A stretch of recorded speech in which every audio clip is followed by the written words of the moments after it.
쫓아 여러분의 나머지 삶을 살고 싶으신지요? 오늘 본문은 그것으로 열어가고 있습니다. 베드로가 예수님께서 가르쳐 주신 그 지시에 따라, 즉 계시에 따라 자기 삶이 이 육신의 장막에서 살아가는 삶이 얼마 남지 않음을 보고 내가 이제 어떻게 해야 하겠는가를 돌이키면서 강조한 내용입니다. 그것은 바로 생각나게 하려 함이라입니다. 따라해 보실까요? 생각나게 하려 함이라. 네, 생각나게 하는 사람, 도대체 무엇을 생각나게 하는 사람일까요? 하나님을 생각나게 하는 사람이며 예수 그리스도의 다시 오심을 생각나게 하는 사람, 우리 안에 있는 성령의 운행하심을 생각나게 하는 사람, 그로 더불어 하나님께서 우리에게 말씀하신 그 말씀의 내용을 생각나게 하는 사람, 이것이지 않겠습니까? 예수님을 잘 섬긴다는 것은 어디서 검증이 되냐면요, 우리의 삶의 변화, 뭔가 얻어진 결과물들, 우리가 갖춘 소산물들, 이것으로 검증이 되는 게 아니라 하나님을 더 경외하는 것으로 검증이 됩니다. 성령님의 역사하심을 우리가 어떻게 검증을 할 수 있을까요? 과연 이것은 성령님의 역사하심인지 사단의 계략인지, 우리의 인간적 욕구 때문에 우리의 욕망을 관철시킨 것인지, 아니면 정말로 성령님께서 역사하신 것인지 우리는 어떻게 알 수 있을까요? 눈에 보이는 기적과 표적으로는 정확하게 알기가 어렵습니다. 사탄도 그러한 일을 할 수 있으며 귀신들도 그러한 일을 할 수 있기 때문입니다. 우리가 어떻게 알 수 있을까요? 이것이 성령님의 역사하심이다 라고 검증하는 가장 중요한 본질 중 하나는 예수 그리스도께로 인도하는 겁니다. 예수님께 제대로 나아가는 자는 아버지께로 인도되는 자입니다. 성령님의 역사는 예수님을 더 공경하고 더 사랑하고 예수님 앞에 더 서게 하는 것이며, 바른 예수님을 믿고 고백하는 자는 하나님 아버지를 더 경외하고 더 사랑하며 더 믿고 따르는 방식으로 우리에게 던져지고 있습니다. 하나님을 잘 섬긴다는 것은 뭘까요? 우리와 함께 동행하시는 성령님과 예민하게 교제하는 사람인 겁니다. 성령님이 예수님께로 인도하고, 예수님이 하나님께로 인도하고, 하나님이 다시 성령님께로 인도하고, 이 삼위일체의 하나님 앞에 우리가 계속 서게 하며 그 하나님을 생각나게 하며 하나님의 말씀을 다시 한번 우리가 받아들여서 그 삶을 살고자 노력하며 하나님을 더욱더 경외하며 사랑하는 삶으로 나아가는 것이 정상적인 하나님의 역사하심의 결과입니다. 우리가 그러한 삶으로 나아갔으면 좋겠습니다. 우리의 신앙의 걸음들이 예수님을 더 생각하고 그것을 통하여서 하나님께 더 나아가고, 하나님께 나아감을 통하여서 성령님의 역사하심에 예민하게 반응할 수 있는, 또한 교제할 수 있는 그러한 신앙의 여정이 되기를 간절히 바랍니다. 제가 다시 한번 12절 말씀 읽어드리도록 하겠습니다. 그러므로 너희가 이것을 알고 이미 있는 진리에 서 있으나 내가 항상 너희에게 생각나게 하려 하노라. 지금 베드로가 여러 가지 앞의 내용을 쭉 설명하면서 너희가 이것을 이미 안다라고 얘기하고 있습니다. 무엇을 알까요? 우리가 동일한 보배로운 믿음을 받은 것에 대해서 알고, 약속을 쫓아서 우리를 하나님께서 우리를 이끌고 가심도 알고, 우리가 힘써 더해야 할 것들, 그죠? 믿음의 덕의 지식을, 지식의 절제를, 절제 인내를, 인내의 경건을, 경건의 형제 우애를, 형제 우애의 사랑을 힘써서 더해야 하는 것, 더하는 것이 왜 필요한지, 그렇게 힘써서 더하는 삶이 없으면 우리가 어떻게 되는지를 소개를 했었고, 그 다음에 힘써 굳게 할 것, 우리의 택하심과 부르심, 이것을 굳게 해야 우리가 실족하지 않으며 하나님의 영원한 나라의 풍성이 들어갈 수 있는 삶을 얻게 된다는 것에 대해서 이미 소개했었죠. 이것을 다 안다라는 겁니다. 이것을 이미 알고 있고 이후에 강조될 것도 이미 알고 있다라고 하는 겁니다. 다시 한번 읽을까요? 그러므로 너희가 이것을 알고 이미 있는 진리에 서 있으나, 너네가 이미 예수님께 받은, 하나님으로부터 받은, 너네들이 따르는, 알고 있는, 받아들이는 그 진리에 이미 서 있답니다. 서 있으나 내가 항상 너희에게 생각나게 하려 하노라 라고 얘기하고 있습니다.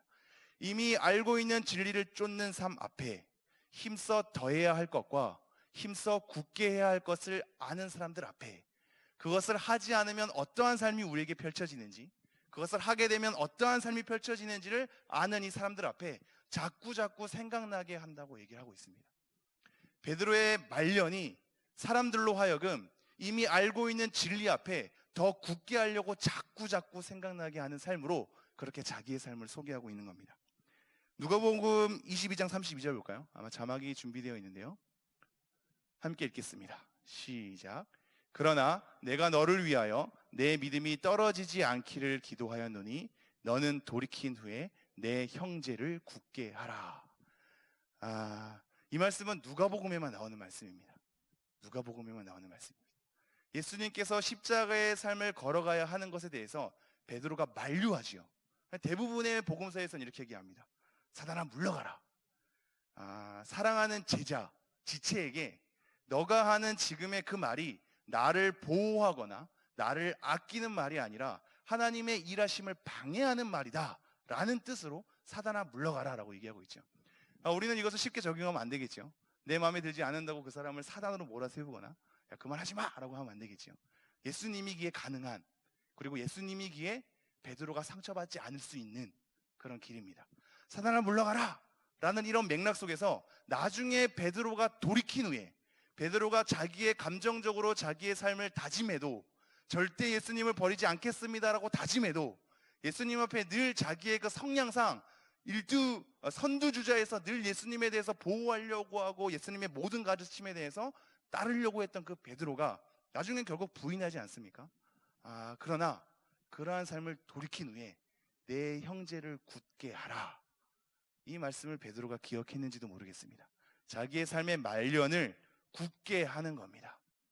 자기 삶이 어떤 것을 더 성취해야 하는지, 내가 지금까지 못 해본 것은 뭐며 내가 앞으로 이뤄야 할 리스트는 뭔지에 대한 자기 삶의 만족이 아니라 어떠한 지체들에게, 예수님을 따르는 지체들에게, 그 진리 위에 서서 열심히 서가려고 하는 지체들에게 다시 한번 예수님을 생각나게 하는 사람, 다시 한번 하나님의 말씀을 생각나게 하는 사람, 그걸로 자기의 말년을 보내고 있습니다.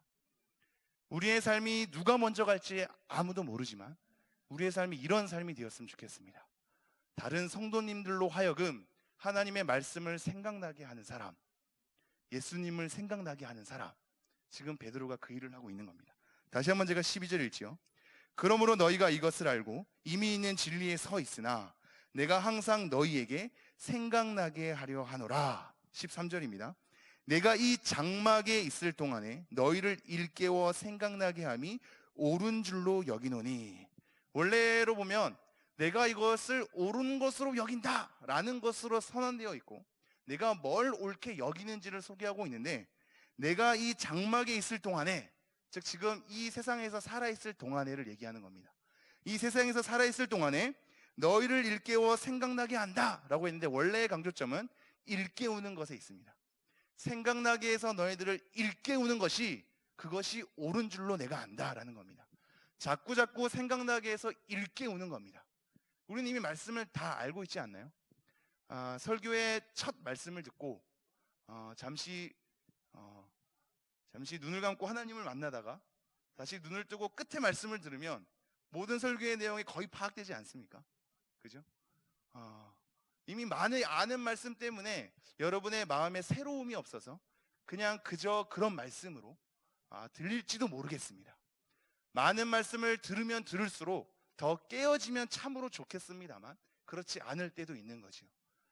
무뎌지기 시작하고 그 말씀에 대해서 좀 더 둔감해지기 시작할 그런 것들을 여러분이 경험하는지 모르겠습니다.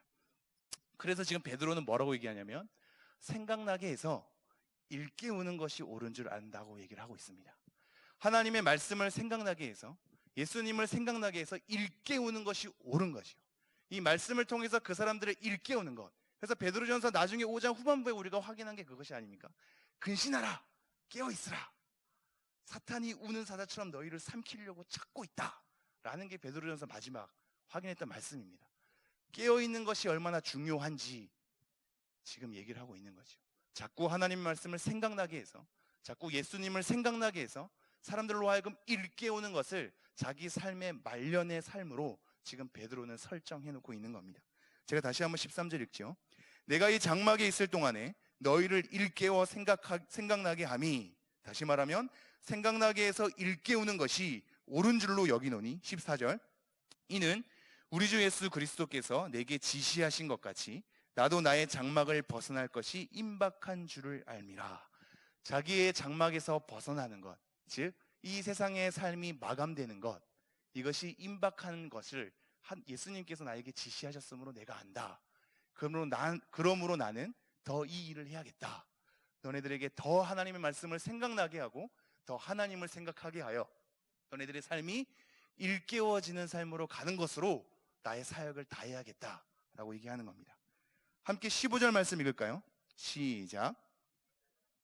너희로 하여금 내가 떠난 후에라도 어느 때나 이런 것을 생각나게 하려 하노라. 내가 힘써 너희로 하여금 내가 떠난 후에라도, 죽음 이후에라도 어느 때나 항상 이런 것을 생각나게 하려 하노라.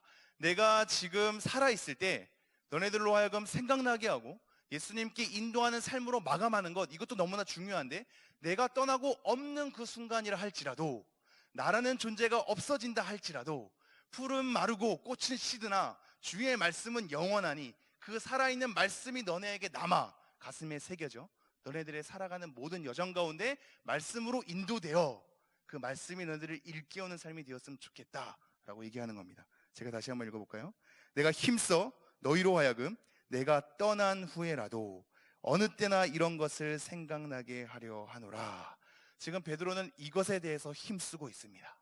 우리가 이미 1장 5절 10절에서 이미 확인하지 않았습니까?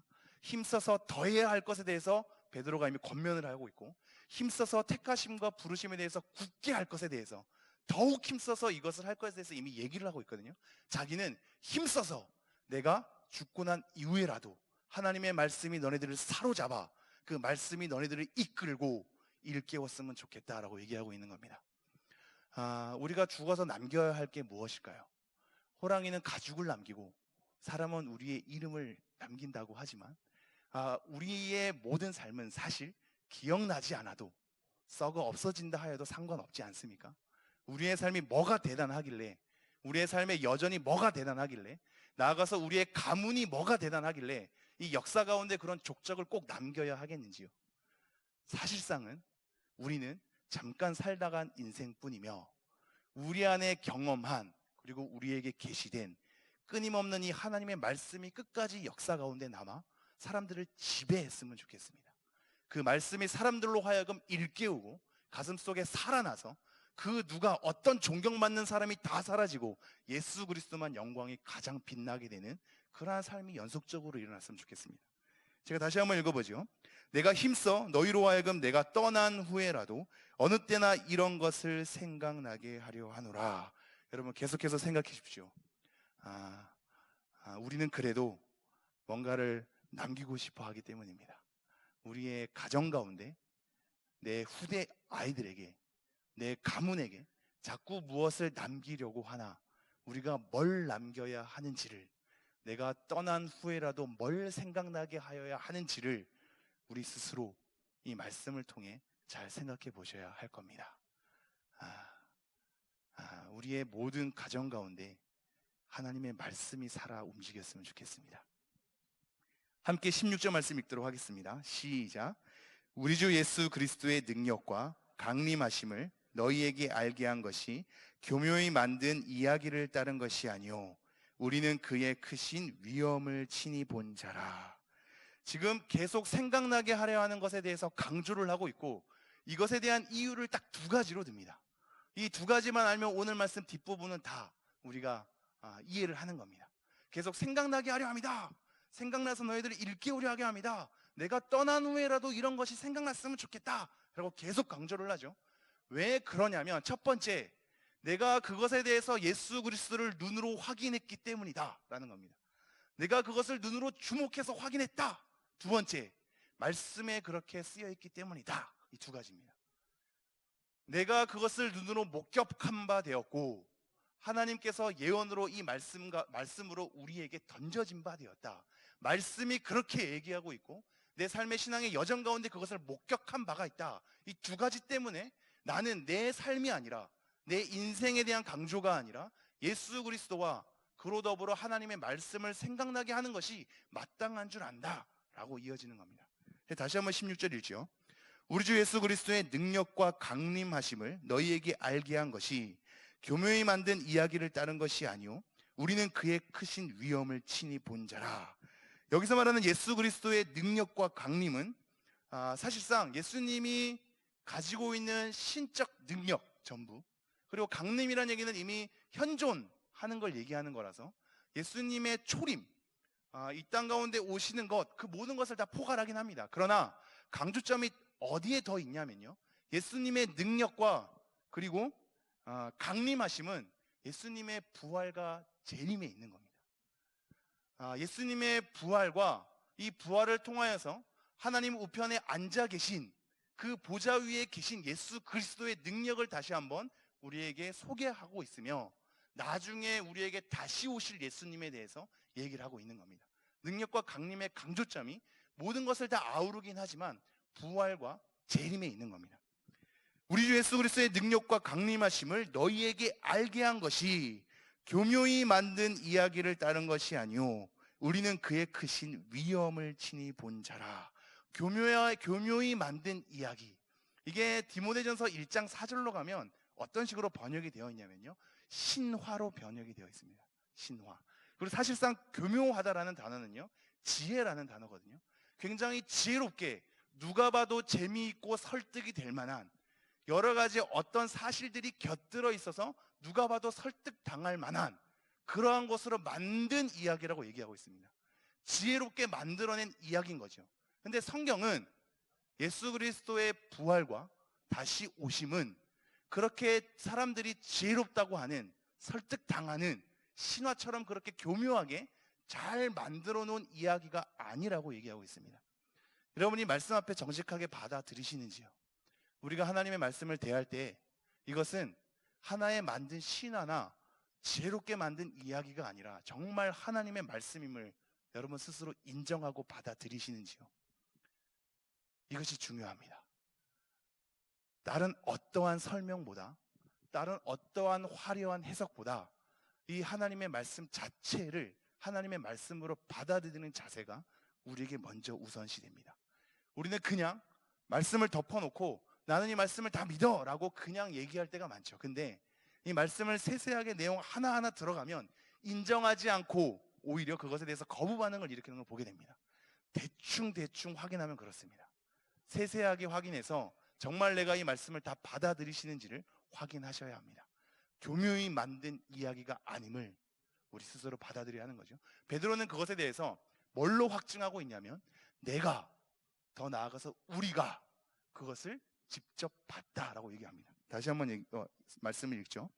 우리 주 예수 그리스도의 능력과 강림하심을 너희에게 알게 한 것이 교묘히 만든 이야기를 따른 것이 아니오 우리는 그의 크신 위엄을 친히 본 자라. 어떤 위엄을 봤다고 얘기하는 걸까요? 그게 다음 구절에 나와 있습니다. 17절 제가 한번 읽도록 하겠습니다. 지극히 큰 영광 중에서 이러한 소리가 그에게 나기를 이는 내 사랑하는 아들이요 내 기뻐하는 자라 하실 때에 그가 하나님 아버지께 존귀와 영광을 받으셨느니라.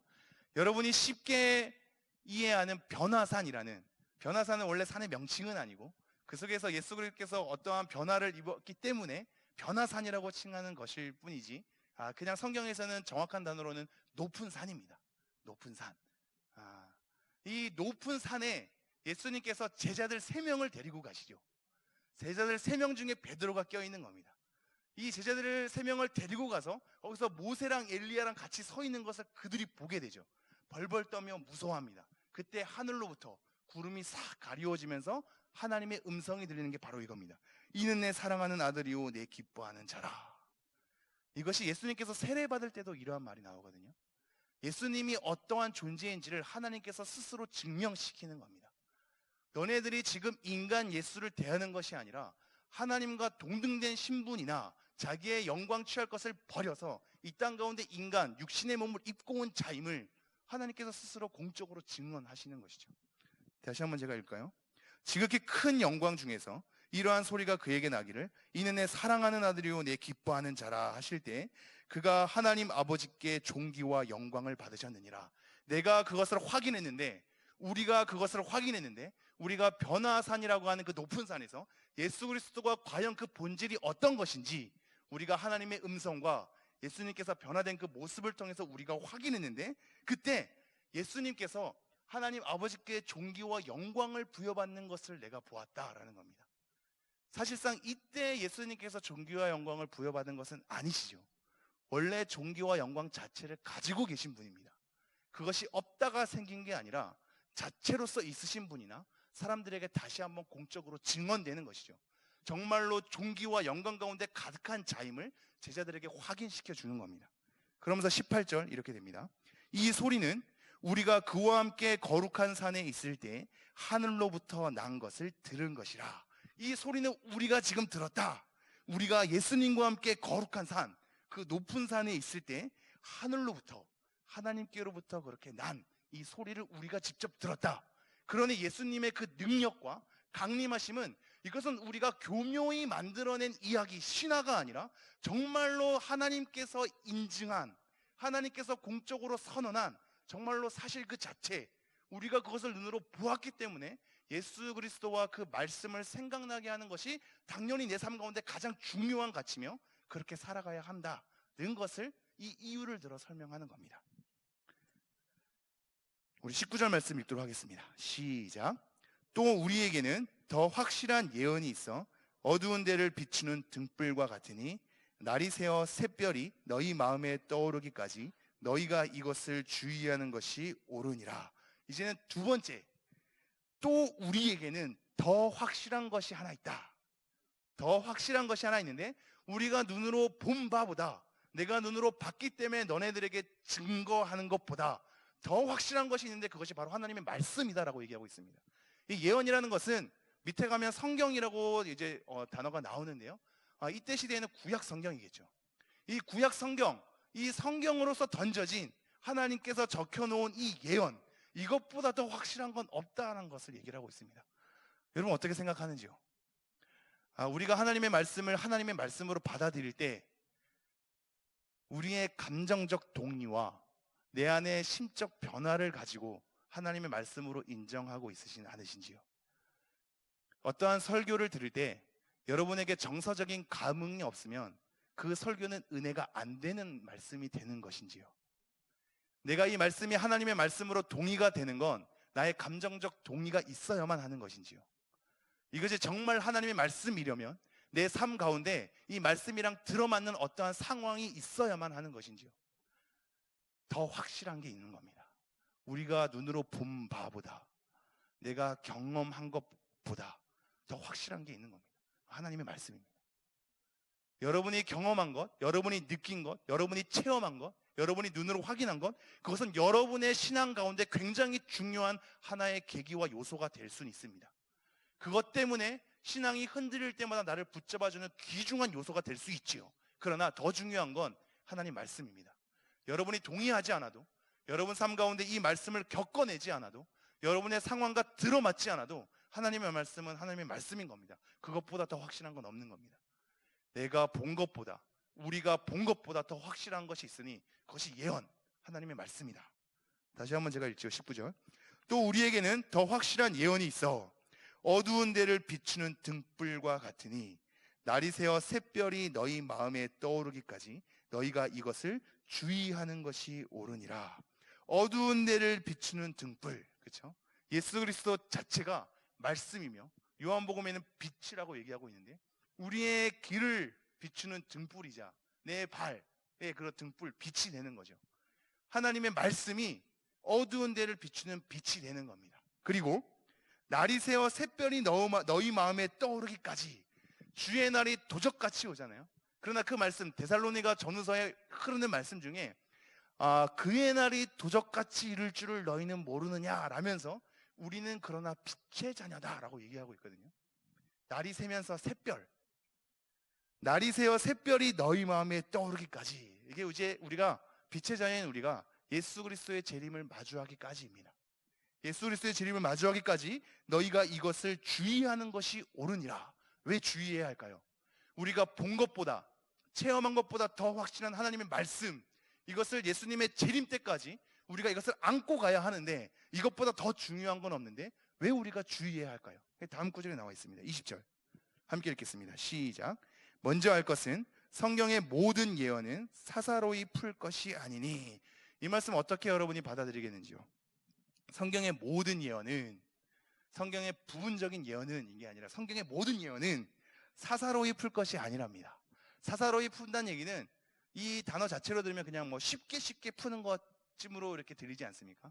그러나 사실 그러한 단어가 아니고 개인적으로, 사적으로입니다. 이게 좀 더 설명해야 될 게 많은데요. 개인적으로, 사적으로 풀지 말라니요. 이 풀다라는 것은 사실 해석을 얘기합니다. 하나님의 말씀을 해석하는데 개인적으로 해석하지 말랍니다. 그러면 우리가 개인적으로 성경을 보지 말아야 된다는 의미일까요? 아니면 성경을 이해하는데 나 혼자 그렇게 이해하면 안 된다는 걸까요? 사실 그것을 넘어서는 겁니다. 여기서 말하는 건 혼자 읽으면 안 되고 혼자 이해하면 안 된다라는 걸 얘기하고 있지 않습니다. 왜냐하면 우리는 거의 대부분이 혼자 말씀을 읽고 있고 그 말씀을 읽으면서도 성령님께서 깨닫게 하시는 그 이해가 있기 때문입니다. 여기서 말하는 개인적으로 읽지 말라, 개인적으로 성경의 말씀을 해석하지 말라라는 것은 개인의 뜻으로입니다. 사욕, 개인의 이익, 개인이 쫓는 목적, 개인이 바라는 바입니다.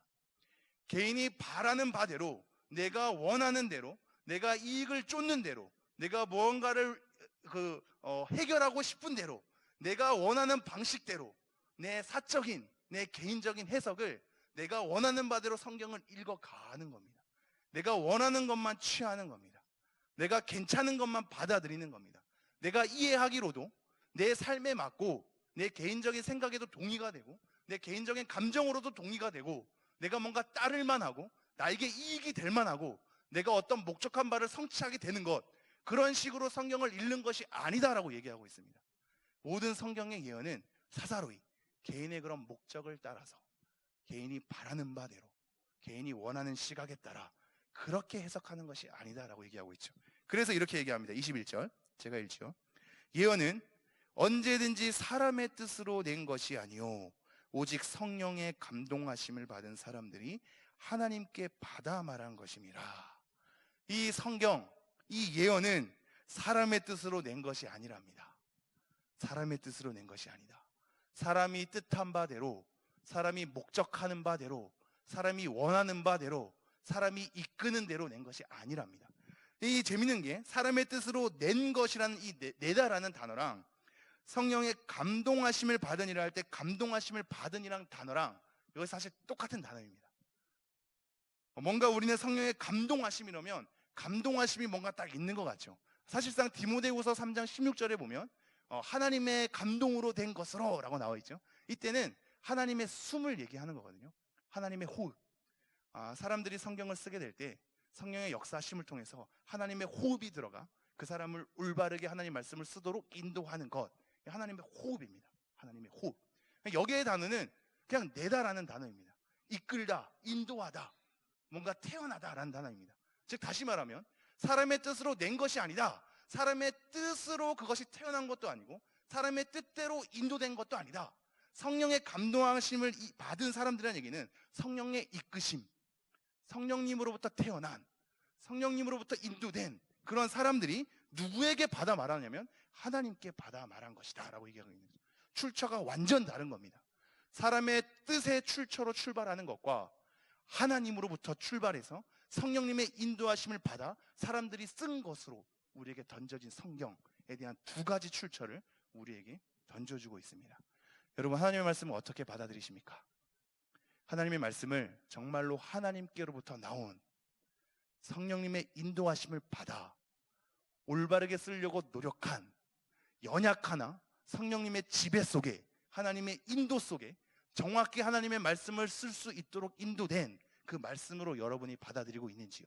아니면 이것 또한 사람이 썼기에 여기에 분명히 오류가 있을 수 있으며 사람이 썼기에 실수투성이고 연약함 투성인 이 사람들이 썼기에 이것도 다는 진짜가 아닐 것이다 라는 것에 대한 추측이 난무하시는지요? 그래서 어느덧 하나님의 말씀이 내 상황에만 맞아야만, 내 생각에 동의가 돼야만, 감정적인 동의가 돼야만 하나님의 말씀으로 받아들이시는 것은 아니신지요? 성경의 모든 예언은 하나님께로부터 나온 겁니다. 우리의 동의, 우리의 지식의 동의, 감정의 동의, 상황에 들어맞음, 그것은 다 후차적인 겁니다. 내가 상황에 들어맞아야 역시 이것은 나에게 하는 말씀인가 보다. 저 집사님이나 권사님의 상황에 맞아야 저 집사님에게 필요한 말씀이구나 라는 것은 우리의 후차적 상황 때문에 우리가 그렇게 생각하는 거고, 1차적으로는 하나님의 말씀은 그것 자체로 하나님께로부터 우리가 당연히 듣고 받아들여야 할 하나님의 말씀인 겁니다.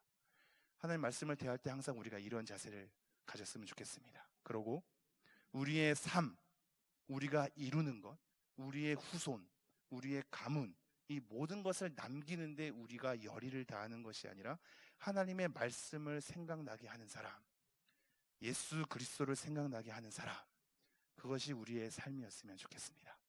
기도하겠습니다.